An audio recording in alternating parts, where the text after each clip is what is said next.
जन गलत ढंग से इसे समझते हैं। जैसे कहा जाता है प्रभु की इच्छा के बिना एक पत्ता भी नहीं हिलता, पक्का। लेकिन जिसकी ये स्थिति होती है, प्रभु की इच्छा में अपनी इच्छा मिला देता है, उससे कभी पाप होते ही नहीं, क्योंकि पाप होते हैं इच्छा से। जिसकी अपनी इच्छा है और अपना भोग है, उसको नरक और स्वर्ग भोगना पड़ेगा। वो केवल बातों से कहता है, उसकी स्थिति है कर्तृत्व और भोक्तृत्व भाव से। जब तक अहंकार है तब तक पापाचरण होता है, और जब अहंकार समर्पित हो जाता है तो उसका शरीर यंत्रवत वही चेष्टाएं करता है जिससे जगत मंगल होता है। वो कहते हैं कि कर्ता श्री हरि। अभी आप कहोगे कर्ता श्री हरि, तो आप तीन गुणों से प्रभावित होकर अहंकार में पापाचरण करोगे और कहोगे कि भगवान की इच्छा से हुआ। तो भगवान की इच्छा से नरक भी बना है, बड़े बड़े दुख भी बने, वो तुम्हें भोगना पड़ेगा। अगर समस्त दुख और सुख दोनों से ऊपर उठकर परमानंद में निमग्न होना है तो बोले कर्ता को जानो। एक कल संत भगवान प्रश्न कर रहे थे कि एकांत में तो ठीक है, लेकिन जब व्यवहार में उतरते हैं तो राग द्वेष हो जाता है। क्यों? क्योंकि तुम व्यवहार में क्रिया देखते हो, कर्ता नहीं देखते, कारण नहीं देखते। अगर कारण को देखो तो कारण श्री हरिवंश भनम, क्रिया को देखोगे तो अनुकूल हुई तो राग हो जाएगा, प्रतिकूल हुई तो दोष हो जाएगा। अगर कारण को देखोगे तो सब में पावर श्री भगवान कारण, राग द्वेष होगा ही नहीं। भगवत रसिक जी कहते हैं, औरों की तो बात जाने दो, लगे हो अविद्या भूत काहे तुझ रक्षा करी हो। समीप में बैठे हैं अर्जुन जी के भगवान श्री कृष्ण। एक ब्राह्मण आता है और श्री भगवान के सामने वो कहता है, प्रभु प्रभु, अभी अभी मेरा पुत्र प्रकट हुआ और पधार गया। द्वारिकापुरी की बात है। प्रभु पैदा होते ही मर गया, ऐसा तो कभी नहीं हुआ कि पुत्र पिता के सामने मर जाए। ये तो धर्म रहित बात है। और अपने बालक को भगवान के सामने से राजमहल के द्वार पर रखता है और विलाप करके बड़ी आतुरता पूर्वक कहता, संदेह नहीं कि इस समय पृथ्वी में ब्रह्म ऋषियों का द्रोह करने वाले लोग पैदा हो गए हैं। धूर्त कृपण पापी लोग बढ़ गए हैं, कर्म दोषी हो गए हैं। इसीलिए ये काल उल्टा चक्र चला रहा है कि पिता के सामने जन्मा हुआ पुत्र मृत्यु को प्राप्त हो रहा है।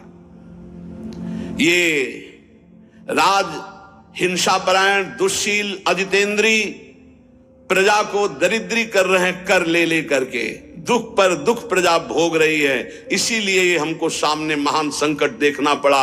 अधार्मिक राजाओं के होने के कारण मेरा पुत्र मेरे सामने मरा, ऐसा काल व्यतिक्रम है, नहीं होना चाहिए था। इस प्रकार बोलकर चला गया। फिर दूसरा पुत्र हुआ तो फिर मर गया, फिर बोल के चला गया। तीसरा पुत्र पैदा हुआ, फिर मर गया, फिर वैसे ही बोल के चला गया। जब नवें बालक के मरने पर वो वहां आया तो अर्जुन जी ने कहा, ब्राह्मण सुनो, इस निवास स्थान द्वारिका में ऐसा लगता है अब कोई धनुषधारी छत्री नहीं है। बार बार तुम यहां रोकर चले जाते और कोई नहीं बोलता कि मैं तुम्हारी रक्षा करूंगा।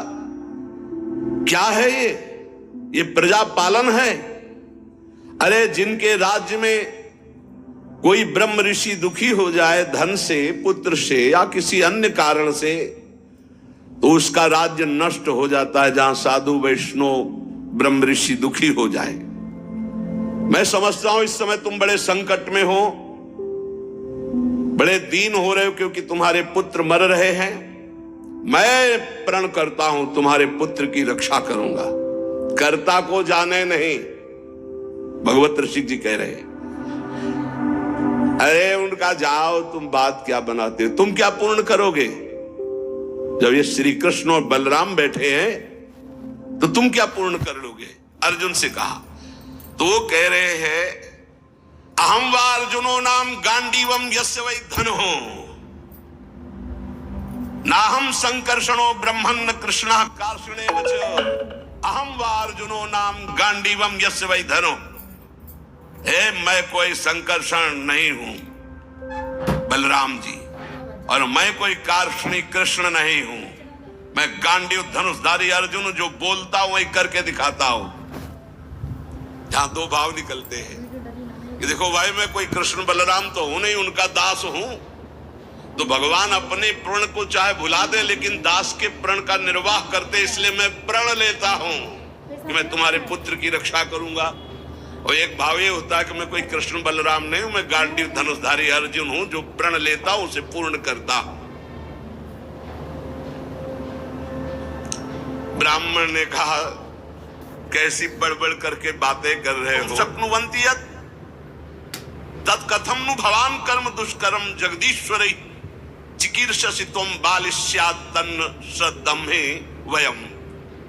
अरे जहां बलराम जी विराजमान, हल मूषलधारी सुदर्शन चक्रधारी श्री कृष्ण प्रद्युम्न अनिरुद्ध, ये अतिरथी महावीर, जब ये जगदीश्वर हमारे पुत्र की रक्षा नहीं कर सके तो तू क्या ये बालकों की मूर्खता जैसी बात करते हो। अर्जुन से कहा।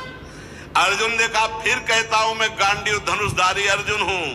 ब्राह्मण देवता, यदि मैंने तुम्हारे पुत्र की रक्षा नहीं की तो चिता लगाकर तुम्हारे सामने भस्म हो जाऊंगा। मेरे बल पौरुष का तिरस्कार मत करो। जानते हो मुझे, मैं वो अर्जुन हूं जो महादेवाधिदेव भगवान शंकर को युद्ध में तृप्त कर दिया। ऐसा है, मैं अधिक क्या कहूं, अगर मृत्यु भी सामने आएगी तो मैं जीत कर तुम्हारे पुत्र की रक्षा करूंगा, मैं वचन देता हूं। तब ब्राह्मण ने कहा जय हो कुंती नंदन अर्जुन, तुम्हारी जय हो भाई, धन्य है, तुम्हारा बल पौरुष प्रशंसनीय है। अब मैं जा रहा हूं, जब बालक होने को होगा तो मैं तुम्हें सूचना दूंगा। फिर समय आया प्रसव का, ब्राह्मण भागता हुआ आया, अर्जुन अर्जुन इस बार तुम मेरे बच्चे को बचा लो, मृत्यु से बचा लो। अर्जुन तत्काल गए, आचमन किया, भगवान शंकर का ध्यान करके प्रणाम किया, श्री कृष्ण चंद्र की तरफ देखा भी नहीं, कर्ता को जाले ले यही बात समझा रहे, समझो। और दिव्यास्त्र का स्मरण किया और गांडीव पर प्रत्यंचा चढ़ाई और ऐसा बाणों का हाहाकार मचा दिया कि वायु भी प्रवेश करेगी प्रसव गृह में तो अर्जुन की आज्ञा से प्रवेश करेगी। दिव्यास्त्रों से पूरा बांध दिया, मंत्र से अभिमंत्रित करके प्रसव गृह को चारों ओर से घेर दिया, ऊपर नीचे दाएं बाएं ऐसा पिंजड़ा और दिव्य मंत्रों के द्वारा।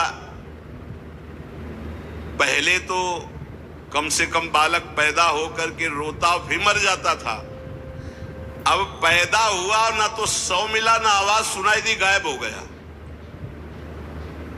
पहले तो कम से कम लाश तो मिलती थी, रोता तो था फिर मर जाता था। अब वो ब्राह्मण अर्जुन से कहने लगा कि मेरी मूर्खता देखो, इस नपुंसक की बात में मैं आ गया। हाँ, अरे जहां श्री कृष्ण और बलराम नहीं रक्षा कर पाए, इसकी डींग भरी बातों पर मैंने विश्वास कर लिया। ना प्रद्युम्नो ना अनिरुद्धो न रामो न च केशवा यस्य सेको परित्रातुम कोन्यस्तद वितेश्वरः।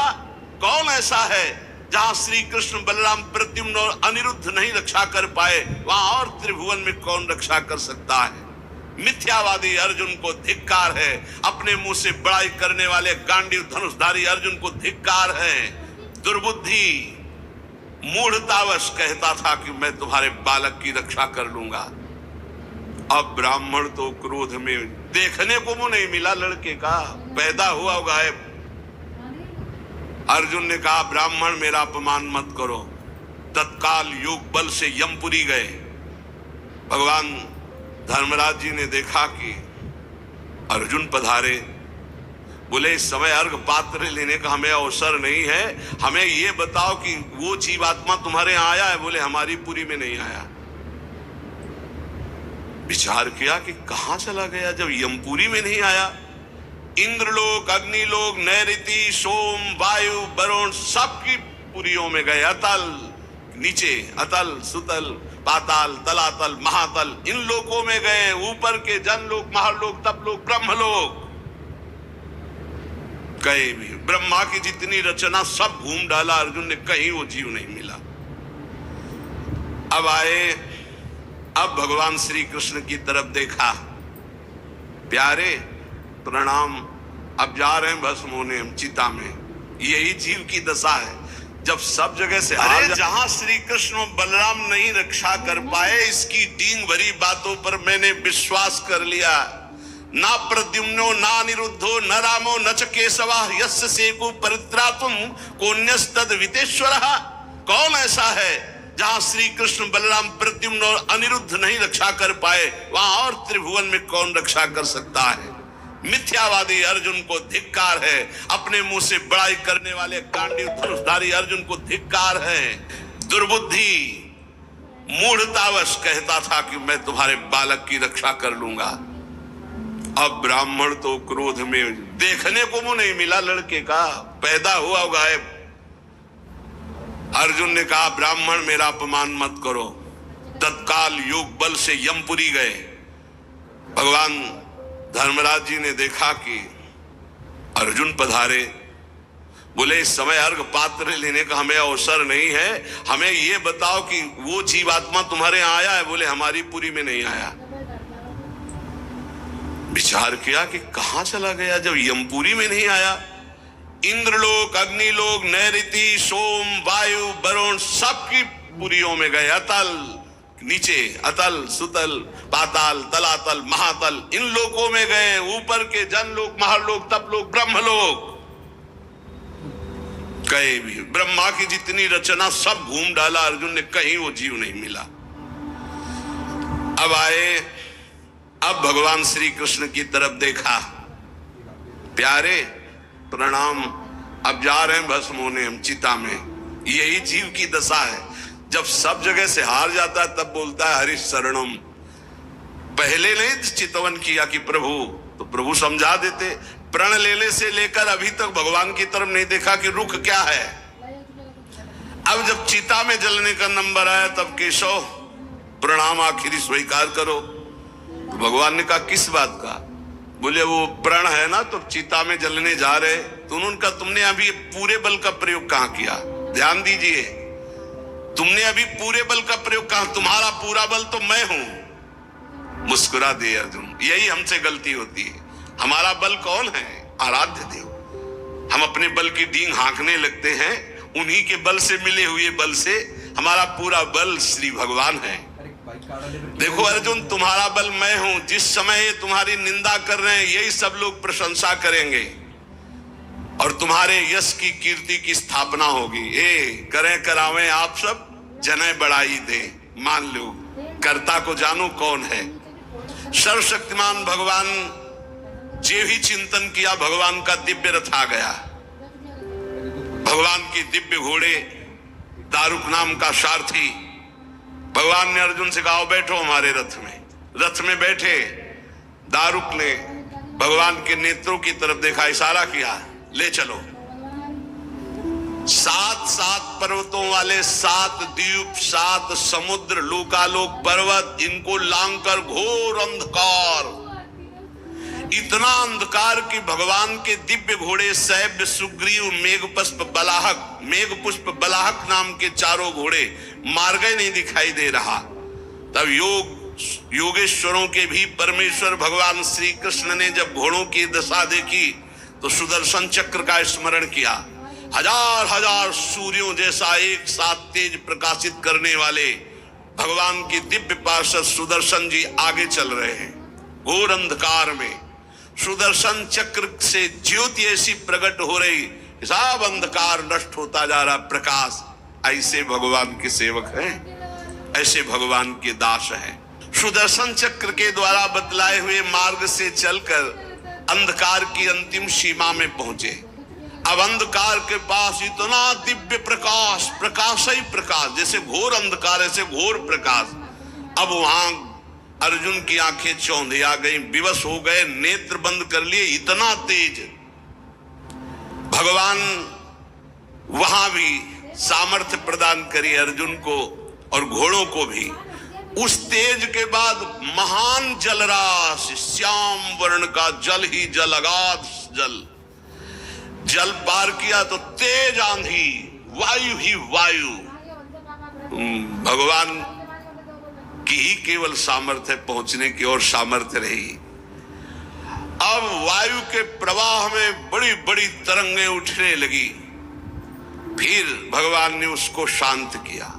आगे बढ़े तो एक दिव्य महल, और उस महल में मणियां ऐसी चमक रही थी मानो हजार हजार सूर्य एक साथ प्रकाशित हो रहे। भगवान भगवान है, भगवान जैसा कोई नहीं। चारों ओर बड़ी ही उज्जवल ज्योति फैल रही है। देखा अनंत महिमा से युक्त भगवान शेष जी सैया बनाए हुए, और अद्भुत एक एक सिर पे ऐसे मणि चमक रही, ज्योतिर्मय।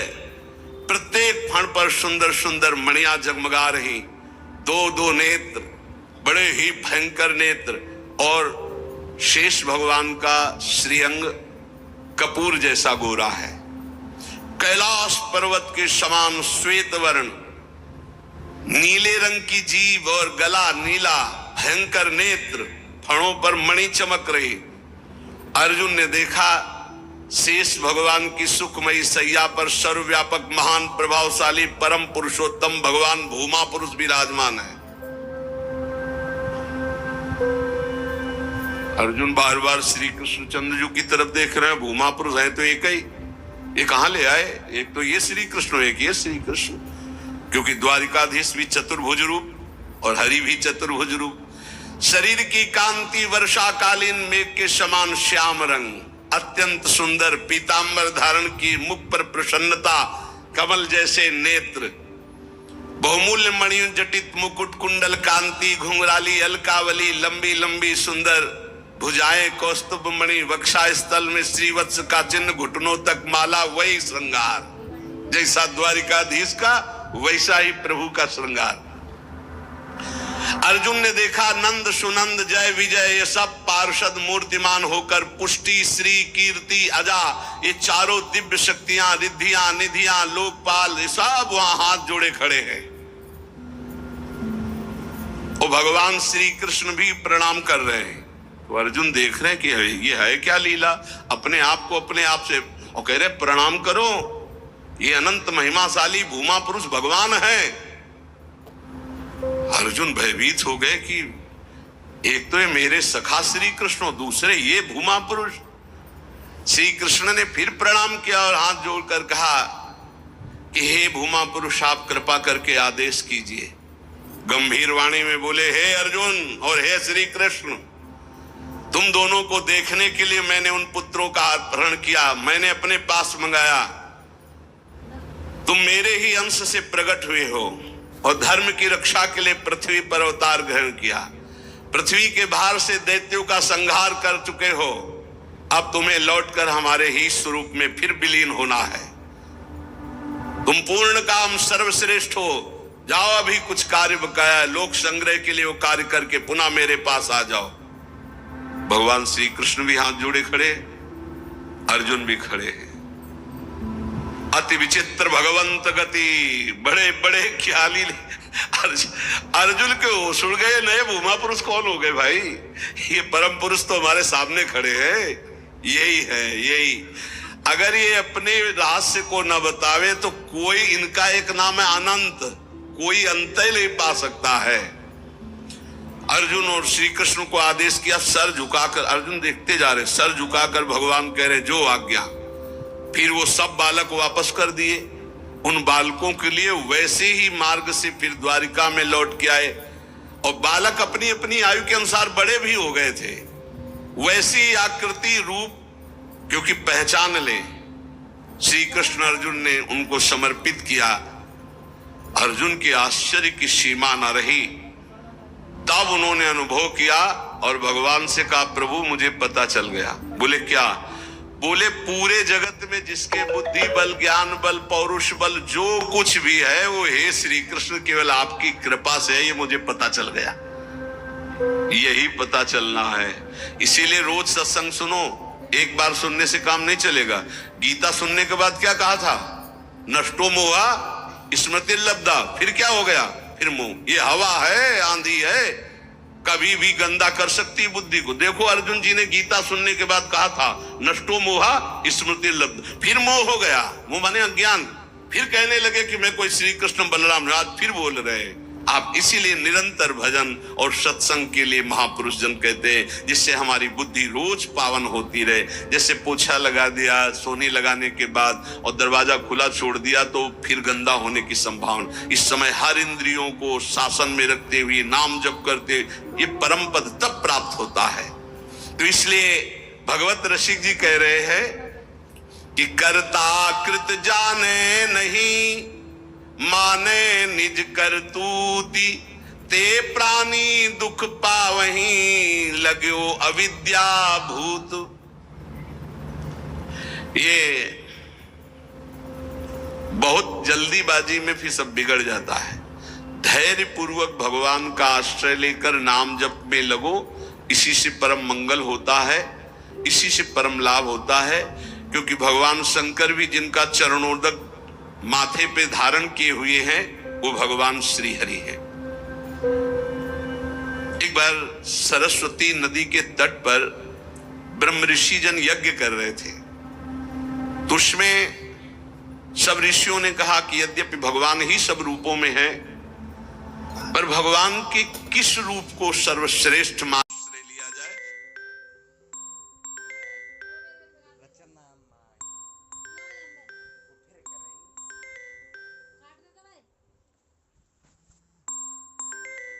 और अग्र पूजा की जाए यज्ञ में। भगवान शिव ने कहा तुमने ऐसा समझा क्या कि हम तुम्हारा आदर कर रहे हैं ब्रह्म ऋषि मानकर को तुम जो है अवहेलना कर रहे हो। हम मुंडों की माला पहनते हो, चिता की भस्म लगाते हो, कहते हो आओ तुम्हारे गले लग जाएंगे। महादेव जी ने उठाया त्रिशूल, रोक, तो भृगु जी चल दिए वहां से। और भगवान श्री हरि के धाम पहुंचे वैकुंठ में। लक्ष्मी जी चरण चाप रही थी, अर्ध निमीलित नेत्र में परमानंद में डूबे हुए भगवान गए सीधे एक लात मारी छाती पे। लक्ष्मी जी तो आश्चर्यचकित हो गई, तभी कहा कि भीख मंगाऊंगी ब्राह्मणों, हमारे प्रीतम के लात मारा ना। पहले प्राय ऐसे ब्रह्म ऋषि जन जो होते थे ना, व्यवस्था वेद के अपार ज्ञानी, तप के महाधनी, भोजन की व्यवस्था। लक्ष्मी जी कहते तुम्हारे पास नहीं आएंगी, हमारे प्रीतम को लात मारा है ना तुमने। लक्ष्मी जी तो थोड़ा नाराज हुई और हरि उठ के बैठ गए और चरण दबाने लगे। कहा बड़ा कठोर हृदय है हमारा, आपके बड़े कोमल चरण हैं, अगर मुझे पता चलता तो मैं आपके चरणों की अगवानी करता। मुझसे अपराध बन गया कि मैंने अगवानी की आपके चरणों की, और चरण दबाने लगे। प्रभु जी के नेत्रों में अश्रु आ गए और कहा प्रभु बस यही देखने के लिए हमको सब ब्रह्म ऋषियों ने भेजा था। यद्यपि आप ही शिव हो, आप ही ब्रह्मा हो, आप ही चराचर जगत हो, पर प्रभु आपका जो करुणा वरुणालय हरि रूप है यही सर्वाराध्य है। तो कर्ता कृत जाने नहीं, यही बचाते हैं, सबको बचाते हैं। एक बार ब्रकासुर नाम का एक असुर था, उसने सोचा कोई ऐसा देवता मिले जो जल्दी प्रसन्न हो जाए, हमारी कामना की पूर्ति कर दे। तो देवर्षि नारद जी मिल गए। नारायण नारायण नारायण। देवर्षि नारद जी एक ऐसे महात्मा है जिनको कोई द्रोह नहीं करता। त्रिभुवन में कंस भी एकांत में बैठालकर सलाह लेता है, हिरण्यकश्यप भी उठकर आदर करता। कोई भी हो त्रिभुवन में देवर्षि नारद जी से कोई नहीं, जिसको मिलेंगे बिल्कुल पक्की सलाह बताएंगे। कंस ने स्वागत किया, बैठाला और कुशल मंगल। हाँ प्रभु, पूरा प्रजा राज्य सब कुशल मंगल है। अभी अभी की बात है, वो वसुदेव जी आए थे लड़के को लेकर, हमने वापस कर दिया कि हमें तो 8वां से भय है। नहीं नहीं, गड़बड़ है। कमल उठाया, कहा देखो यहां से गिनो 1 2 3 4 5 6 7 8, आया ना 8वां? पहला आया ना, कि दूसरे शुरू किया, हर 8वां हो सकता है। उनको लगा कि नारद जी जैसा कृपालु कौन हो सकता है, और नारद जी को लगा ऐसे ये दया करेगा तो भगवान के अवतार में देरी हो जाएगी, क्योंकि 8वें में आना है। और जब तक ये दया करेगा तब तक भगवान विकल नहीं होंगे, इसको क्रूर होना चाहिए, क्योंकि भगवान का अवतार शीघ्र हो। हर कमल की पंखुड़ी को 8वीं बता दिया, हर बेटे को 8वां बता दिया, तुरंत मुलवाया। नारद जी एक ऐसे महात्मा है जिनको सब कोई आदर करता है। बृकासुर ने देखा, साष्टांग दंडवत हुआ, नारायण नारायण। महाराज कोई ऐसा भगवान बताओ जो बहुत जल्दी प्रसन्न हो जाए। बोले वो तो शास्त्रों में प्रसिद्ध है, आशुतोष, देवाधिदेव महादेव, उनके ज्यादा आशुतोष। वो ऐसे देवता है, वो जल्दी प्रसन्न हो जाते हैं। और कोई सेव संतरा की जरूरत नहीं भाई, देवाधिदेव महादेव देख लो, कोई देवता ऐसा भोग नहीं पाएगा, त्रिभुवन में कोई देवता नहीं ऐसा भोग पाएगा जैसा देवाधिदेव भगवान शिव एक चुल्लू जल में प्रसन्न। ऐसे कृपालु हैं कि जो कोई सृष्टि में न स्वीकार करे वो स्वीकार करने के लिए तैयार, उतने में प्रसन्न हो जाते हैं। बोले आशुतोष देवाधिदेव महादेव हैं। और वो सोचा कि मंत्र और ये आराधना हमसे तो बनेगी नहीं, आसुरी प्रवृत्ति है। तो अग्नि को प्रकाशित करके अपने शरीर का मांस नोच नोच करके स्वाहा, भगवान शिव का मंत्र जपता तो स्वाहा। भगवान शिव बड़े कृपालु के, बेकार को ऐसे, हम तो एक चुल्लू जल में प्रसन्न हो जाते हैं, इतनी भगवान शिव प्रसन्न हो गए। कर्ता को जाने नहीं, हम ये बता रहे। भगवान शिव ने कहा काहे को तुम इतना कष्ट सह रहे हो, क्या चाहिए तुम्हें? तो माता जी के सहित प्रकट हुए थे। माता जी त्रिपुर सुंदरी, असुर है ना, राक्षस, तो इसकी बुद्धि तो राक्षसी ही रहेगी। भगवान शिव की तरफ देखो, माता जी की तरफ देखा। उसने कहा प्रभु मेरी इच्छा है कि मैं जिसके ऊपर हाथ रख दूं वो भस्म हो जाए। भगवान शिव बिना विचार किए बोले तथास्तु, ऐसा ही हो। जे भी ऐसा कहा तो उसने सोचा परीक्षा के लिए भगवान शिव के ऊपर हाथ रख के देखे ना, इन्हीं का वरदान इन्हीं को। भगवान शिव के ऊपर ऐसे जो हाथ कर भगवान भागे, क्योंकि जानते थे कि सत्य है, धक देगा भस्म हो जाएगा। शरीर तो भाई भगवान ने ही आदेश और वो वर दिया है, उन्हीं के बल से भागे, वो भी पीछे भागे। माता जी खड़े लीला देख रहे हैं। भगवान शिव जब पीछे देखे तो दौड़ के पीछा बस हाथ ही रखने का। भगवान ने कहा कहां तक भागेंगे? तो कर्ता को याद किया। कर्ता कौन है? हरि। हरि को याद किया। जो ही याद किया तो आ गए ब्रह्मचारी के रूप में। और भगवान शंकर से इशारा किया, चैन की सांस लो, अभी इसका हिसाब करते। नजदीक गए, बोले प्रणाम बृकासुर जी। इतना प्यार से विश्व में कोई नहीं बोला था, तो असुर प्रणाम बृकासुर। अमृतमय वचन, ऐसा आकर्षण और ऐसे कमल नयन और ऐसी चितवन को खड़ा हो गया। बोले वृकासुर जी यदि आपको मेरे सहयोग की आवश्यकता हो तो सहयोग से बड़े बड़े काम बन जाते हैं, आप क्यों भाग रहे हो इनके पीछे? बोले इनके ऊपर हाथ रखने, तो तुम्हारे हाथ में कुछ है क्या जो रखना चाहते हो? बोले वरदान दिया है शिव जी ने कि जिसके ऊपर हाथ रख दोगे वो भस्म हो जाएगा। अरे बोले अभी तुम्हें विश्वास है? दक्ष ने साप दे दिया था, इनके पास कोई ताकत नहीं रह गई। तुम हाथ रख के अपने ऊपर देखो, अगर झूठा निकलेगा ना तो दोनों मिल करके, हाँ ये बात तो पक्की है। एक सेकंड में हिसाब कर, हरि है हरि। एक सेकंड उसको ये समझ में ले आए कि अगर हाथ रखा सच्ची हुआ तो कौन बताएगा आके इनको। जो ही ऐसे किया सो क्षण में भस्म हो गया, राख हो गया। भगवान शंकर ने बोले प्रभु थोड़ा सोच समझ के वरदान दिया करो, तुम तो ऑर्डर डाली हो, अपनी भी सुरक्षा नहीं देखते। भगवत रसिक जी कह रहे करता कृत जाने नहीं, माने निज करतूती, ते प्राणी दुख पावही, लगो अविद्या भूत, लगो विद्या भूत कहे द्विज रक्षा करी हो।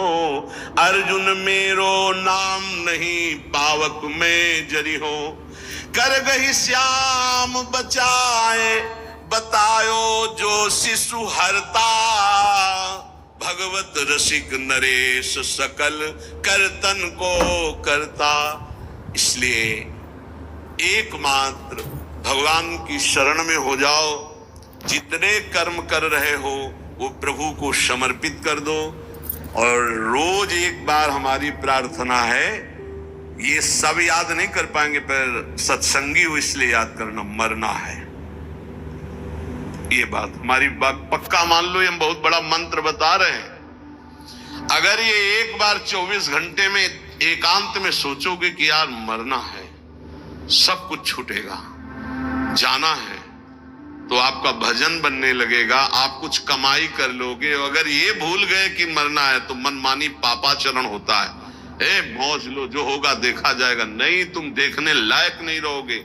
तुम क्या जानते हो जब कर्मों का फल आता है तो भोगना कैसा होता है?